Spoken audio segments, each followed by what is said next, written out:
Perkenalkan, nama saya Widya Sisilia Borumanjorang, saya dari kelas 91. Di sini saya akan memberikan penjelasan singkat mengenai apa itu perdagangan dan juga perdagangan internasional. Sebelum kita membahas lebih lanjut mengenai perdagangan internasional, kita harus lebih tahu apa definisi perdagangan. Perdagangan adalah suatu aktivitas tukar-menukar barang atau jasa yang dilakukan oleh beberapa orang atas kesepakatan bersama dan bukan atas dasar pemaksaan. Perdagangan tidak hanya dilakukan oleh satu negara saja, tetapi ada juga yang dilakukan antar negara. Terjadinya perdagangan antar negara yaitu karena tidak ada negara yang dapat menghasilkan kebutuhannya sendiri, juga tidak ada negara yang dapat memenuhi kebutuhan negaranya sendiri. Setelah kita mengetahui apa itu perdagangan, selanjutnya kita akan membahas mengenai perdagangan internasional. Definisi dari perdagangan internasional adalah perdagangan yang dilakukan oleh dua negara ataupun lebih dengan tujuan untuk mendapatkan keuntungan maupun laba.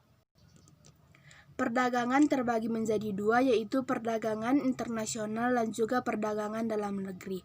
Antara kedua perdagangan ini memicu adanya perbedaan, yaitu apabila disebut sebagai perdagangan dalam negeri, artinya perdagangan tersebut dilakukan dalam wilayah suatu negara yang sama dan juga pembeli dan penjualnya cenderung bertemu.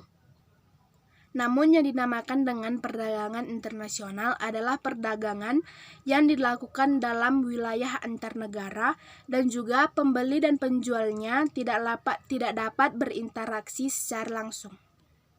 Setelah kita mengetahui apa itu perdagangan dan juga macam-macam perdagangan, kita akan masuk ke dalam faktor pendorong, manfaat perdagangan, dan juga hambatan perdagangan internasional. Faktor pendorong perdagangan internasional antara lain yaitu adanya perbedaan sumber daya alam, adanya perbedaan kualitas sumber daya manusia, dan juga adanya perbedaan ilmu pengetahuan teknologi atau IP. Manfaat perdagangan internasional itu sendiri adalah membuat setiap negara dapat memenuhi kebutuhan akan barang dan jasa, juga mendapatkan barang dengan mudah dan harga yang murah. Dan yang terakhir melalui pembahasan kita ini adalah hambatan perdagangan internasional. Yang dapat saya sebutkan hanya dua, yaitu membuat sumber dayanya berkualitas semakin rendah dan juga terjadinya perang atau konflik antar negara.